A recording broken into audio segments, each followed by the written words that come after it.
সালমা, বলছি আমরা যে বিয়ে করেছি এই কথাটা বাড়ি যাওয়ার আগে মাকে জানালে কেমন হয়? আমার কিন্তু ভীষণ ভয় লাগছে। হ্যাঁ বল বাবু। আমি একটা মেয়েকে বিয়ে করেছি।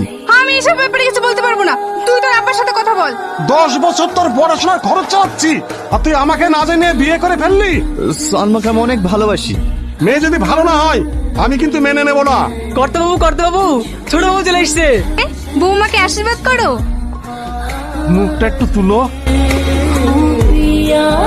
তোমাকে ঘরে নিয়ে যা। করতে বাবু আমার ভীষণ ভয় লাগছে।